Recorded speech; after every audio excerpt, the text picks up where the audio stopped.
भारतात सकाळचा नाश्ता हा एका आहारापेक्षा जास्त सवयीचाच भाग बनलाय. घरी सकाळची घाई असेल तर चहा बिस्किट, ऑफिसला जायचं असेल तर ब्रेड बटर, हेल्दी व्हायचं असेल तर कॉर्नफ्लेक्स, म्युसली किंवा पॅकेटमधले हेल्थ फूड, मुलांना काही चविष्ट द्यायचं असेल तर चॉकलेट स्प्रेड किंवा जॅम ब्रेड, आणि वीकेंड्सला पुरी भाजी, कचोरी, मिसळपाव किंवा भटुरे. आणि मग 11 वाजेपर्यंत तीच कायमची गोष्ट सुरू होते. ऍसिडिटी, पोट जड वाटणं, झोप येणं, डोकेदुखी, गॅस, ब्लोटिंग, सारखं काहीतरी खावंसं वाटणं, आणि मग अजून एक कप चहा. प्रॉब्लेम नाश्ता करणं हा नाहीये. प्रॉब्लेम हा आहे की तुम्ही नाश्त्याच्या नावाखाली दिवसाची सुरुवात रिफाईंड कार्ब्स, साखर, ॲडिटिव्ह्ज आणि कमी प्रोटीन असलेल्या पदार्थांनी करत आहात. सकाळचा पहिला आहार आपल्या शरीराला संपूर्ण दिवसासाठी एक महत्त्वाचा सिग्नल देतो. जर तुम्ही शरीराला प्रोटीन, फायबर आणि खरे पोषक घटक दिले तर दिवसभर ऊर्जा स्थिर राहते. पण जर सकाळची सुरुवात साखर, मैदा आणि प्रोसेस्ड फूडने केली तर आधी रक्तातील साखर झपाट्याने वाढते, नंतर ती तितक्याच वेगाने खाली येते. परिणामी पुन्हा भूक लागते, गोड खाण्याची इच्छा वाढते आणि दिवसभर थकवा जाणवतो. नमस्कार मंडळी, मी doctor Pooja, founder doctor Pooja's homeopathy clinic, Kothrud, Pune.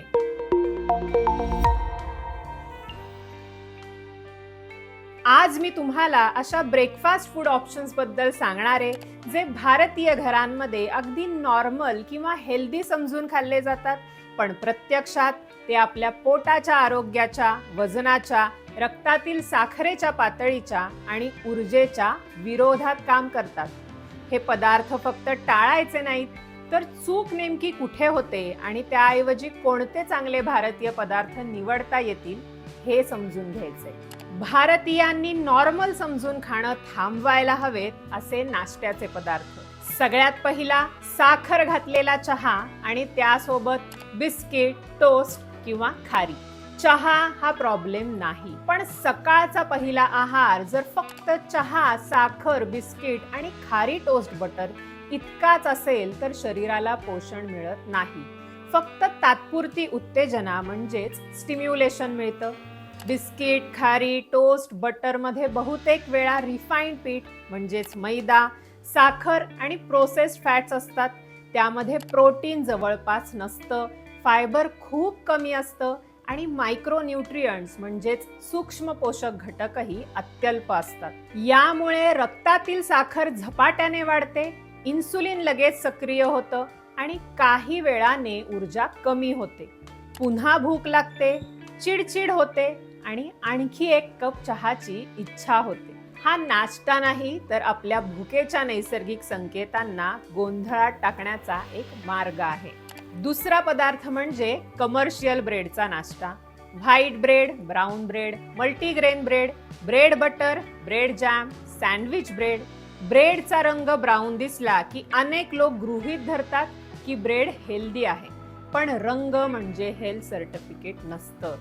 अनेक कमर्शियल ब्रेडमध्ये रिफाईंड पीठ म्हणजेच मैदा, ॲडेड शुगर, व्हेजिटेबल ऑइल, प्रिझर्वेटिव्ह्ज आणि टेक्स्चर सुधारण्यासाठी वापरले जाणारे घटक असतात.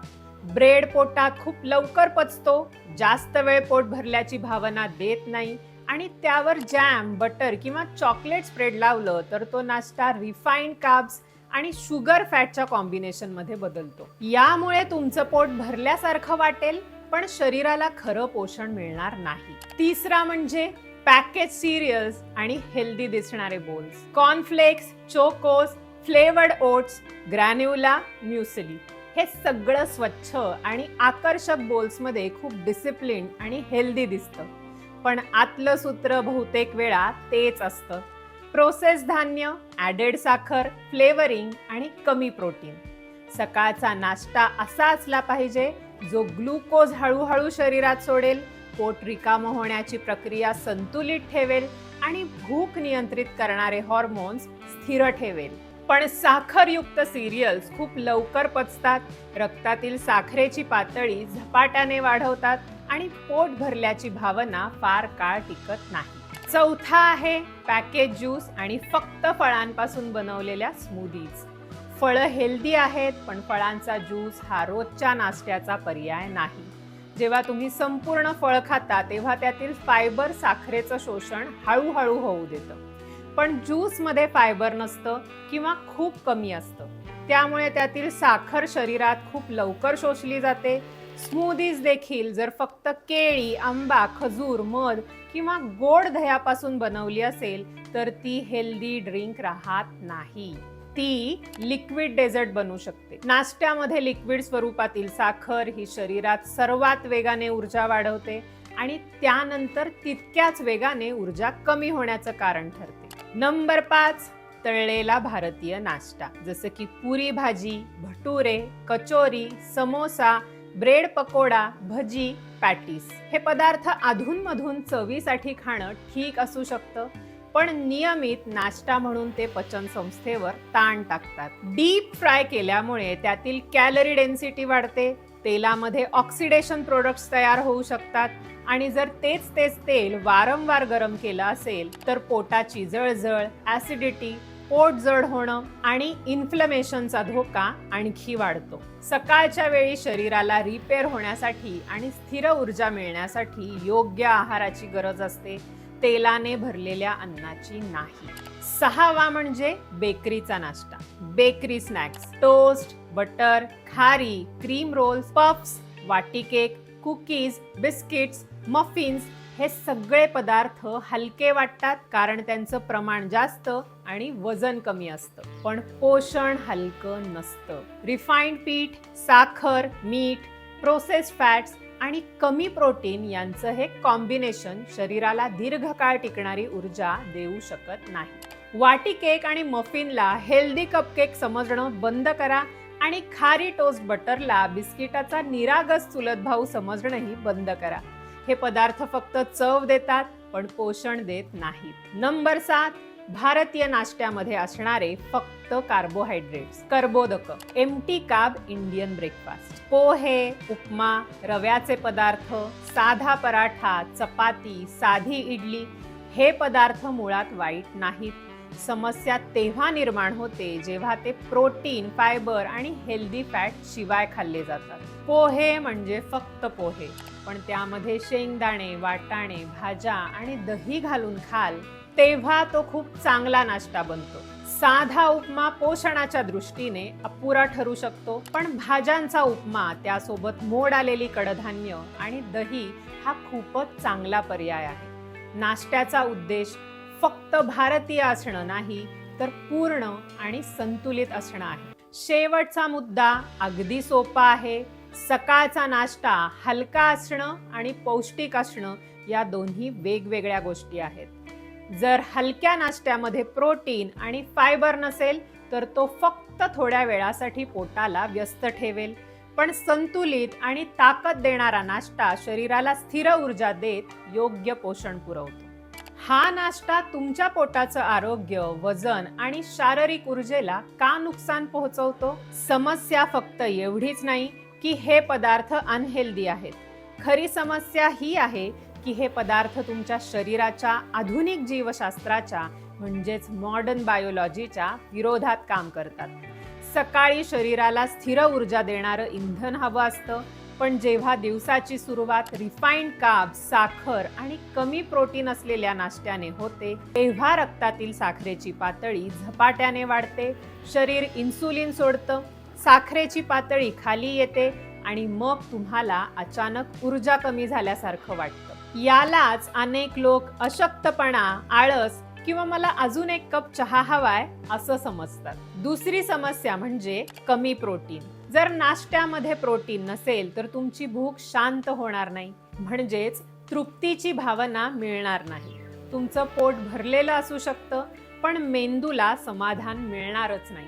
म्हणूनच ब्रेड, बिस्किट, सिरियल्स किंवा ज्यूस घेतल्यानंतर थोड्याच वेळात पुन्हा काहीतरी खावंसं वाटणं अगदी सामान्य आहे.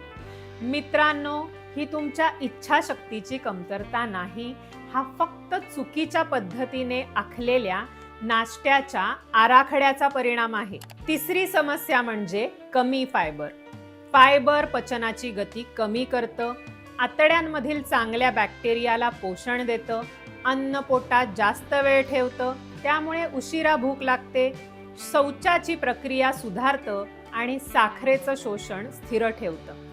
जेव्हा नाश्त्यामध्ये रिफाईंड पीठ आणि साखर जास्त असते आणि फायबर नसतं, तेव्हा त्याचा परिणाम बद्धकोष्ठता, पोट फुगणं, सारख्या क्रेविंग्ज आणि गट हेल्थ बिघडणं असा होतो. चौथी समस्या म्हणजे प्रोसेस फॅट्स आणि वारंवार गरम केलेलं तेल. तळलेला नाश्ता किंवा बेकरीचे पदार्थ पचनाची गती कमी करतात, ॲसिडिटीला कारणीभूत ठरू शकतात आणि पोट जड झाल्यासारखं वाटू शकतं. सकाळी जर तुम्ही शरीराला डीप फ्राईड पदार्थांचा भार दिला तर तुमचं मेटाबॉलिझम कधीच उत्साही राहू शकत नाही आणि तुम्हाला सुस्त वाटणं अगदी सामान्य आहे. मंडळी, सर्वात महत्त्वाचं म्हणजे हे पदार्थ एक सवयींचं चक्र तयार करतं. साखर वाढते, मग अचानक कमी होते, क्रेविंग सुरू होतात, दुसरा चहा, संध्याकाळी स्नॅक, उशिरा जेवण, मग पुन्हा वजन वाढ आणि फॅटी लिव्हरचं कारण आनुवंशिकतेला द्या आणि म्हणा मी तर हेल्दी खातो, मी तर शाकाहारी आहे. हे पूर्णपणे चुकीचं आहे. नाश्ता चुकीचा असेल तर संपूर्ण दिवस शरीर करेक्शन मोडमध्ये काम करत राहतं, पण नाश्ता संतुलित असेल तर शरीर स्टेबल मोडमध्ये काम करतं. मग खरा नाश्ता कसा असावा? भारतीय, प्रॅक्टिकल आणि पोषक तत्वांनी समृद्ध. आता फक्त काय टाळायचंय याची यादी पुरेशी नाही. शरीराला रिकामी प्लेट नाही तर योग्य प्लेट हवी असते. मजबूत नाश्त्याचं एक साधं सोपं सूत्र समजून घ्या. आत्तापर्यंत तुम्हाला समजलंच असेल की protein, fibre, smart carbs, real food आणि हेल्दी फॅट्स हे नाश्त्याचे मुख्य आधारस्तंभ आहेत. हे 4 ते 5 घटक नाश्त्यात आले तर ऊर्जा स्थिर राहील, क्रेविंग्स कमी होतील, गट हेल्थला आधार मिळेल आणि दुपारच्या जेवणापर्यंत शरीर नियंत्रित आणि ऊर्जावान राहील. सगळ्यात पहिला पर्याय अंडी. 2 ते 3 अंड्यांचं ऑमलेट किंवा उकडलेली अंडी त्यासोबत चीज हा एक उत्कृष्ट नाश्त्याचा पर्याय आहे. मी स्वतः रोज सकाळी 3 अंडी खाऊन खाऊन माझं वजन कमी केलंय. हे मी तुम्हाला अनेक वेळा सांगितलंय. अंड्यांमध्ये सर्व 9 आवश्यक amino acids, choline, vitamin B12 आणि इतर अनेक महत्त्वाचे पोषक घटक असतात. अंडी खूप वेळासाठी पोट भरलेलं ठेवतात. जर तुम्ही रोज अंडी खात असाल तर हा सर्वात मजबूत आणि प्रॅक्टिकल नाश्त्याचा पर्याय आहे. संडे हो या मंडे रोज खाओ अंडे. दुसरा म्हणजे बेसन चीला, मूग चीला. बेसन किंवा मूग चीला हा भारतीय न्यूट्रिशनिस्टचा आवडता आणि भारतीय स्वयंपाकघरातला सगळ्यात कमी महत्त्व दिला गेलेला एक प्रभावी पोषण घटक किंवा अन्न पदार्थ आहे. यामध्ये उच्च प्रोटीन, भरपूर फायबर असतं आणि दीर्घकाळ तृप्ती देण्याच्या बाबतीतही हा खूपच उत्तम आहे. आणि जर चिल्यामध्ये पनीरचं स्टफिंग केलं आणि भरपूर भाज्या घातल्या तर मग सोने पे सुहागा, आनंदी आनंद. ना साखरेची क्रेविंग, ना साखर वाढून अचानक कमी होण्याचा त्रास. तिसरा नंबर दही किंवा दही बेस्ड नाश्ता. साधं अनफ्लेवर्ड दही, त्यामध्ये ड्राय फ्रुट्स, सीड्स किंवा फळं घालून खा. हे दही चीला किंवा पराठ्यासोबत योग्य प्रमाणात खाऊ शकता. ग्रीक योगर्ट, 2 बॉइल्ड अंडी, खारे शेंगदाणे मिक्स करून 1 बोल खाऊ शकता. हे खूप टेस्टी लागतं आणि बराच वेळ पोट भरलेलं राहतं. हा माझा आवडता नाश्ता आहे. फर्मेंटेड दुग्धजन्य पदार्थ अनेक लोकांमध्ये पचनासाठी अनुकूल असतात आणि चांगलं प्रोटीन सुद्धा देतात. नंबर 4 अपग्रेडेड पोहे. जसं मी तुम्हाला सांगितलं, पोहे म्हणजे फक्त पोहे, पण पोह्यांमध्ये शेंगदाणे, मटार, भाज्या, कढीपत्ता, लिंबू घाला किंवा कमी तेलात बनवलेलं एक मस्त ऑमलेट त्यावर ठेवा. तुमचं शरीर तुम्हाला थँक्यू म्हणेल. किंवा सोबत दही आणि उकडलेली अंडी तुम्ही वेगळीही खाऊ शकता, पण अंड नक्की जोडा. नंबर 5 इडली सांबार. हा दक्षिण भारतीयांचा स्मार्ट, हेल्दी आणि चविष्ट नाश्त्याचा पर्याय आहे. आंबवलेलं पीठ, डाळीवर आधारित सांबार आणि हलकं पचन ही त्याची मोठी वैशिष्ट्ये आहेत. नंबर 6 ओट्स, पण हुशारीने बरं का. फ्लेवर्ड पॅक ओट्स अजिबात नाही. फ्लेवर्ड पॅक ओट्सला माझ्याकडून 10 पैकी 0 गुण. साधे प्लेन रोल्ड ओट्स घ्या, त्यामध्ये chia seeds, flax seeds, dry fruits, चिमूटभर दालचिनी पावडर, फळं, वे प्रोटीन किंवा दूध घाला. हे गट हेल्थ आणि रक्तातील साखर स्थिर ठेवण्यासाठी दोन्ही बाबतीत खूप उपयुक्त आहेत. नाश्ता हलका असणं महत्त्वाचं नाही, नाश्ता योग्य असणं खूप महत्त्वाचं आहे. आणि योग्य नाश्ता म्हणजे प्रोटीन, फायबर आणि चांगल्या कार्बोहायड्रेट्सचं संतुलित मिश्रण. प्रोटीन म्हणजे प्रथिनं, फायबर म्हणजे तंतुजन्य अन्नपदार्थ आणि कार्बोहायड्रेट्स म्हणजे कर्बोदक. मंडळी, मला इतकं प्रेम दिल्याबद्दल तुमचे मनापासून आभार. तुमचं हे प्रेमच माझी ऊर्जा आहे, माझ्या टीमची प्रेरणा आहे. मला तुमच्या या प्रेमाची अजून खूप गरज आहे, म्हणून जास्तीत जास्त लाईक करा, चॅनल सबस्क्राईब करा आणि तुमच्या संपूर्ण कुटुंबासोबत शेअर नक्की करा. धन्यवाद.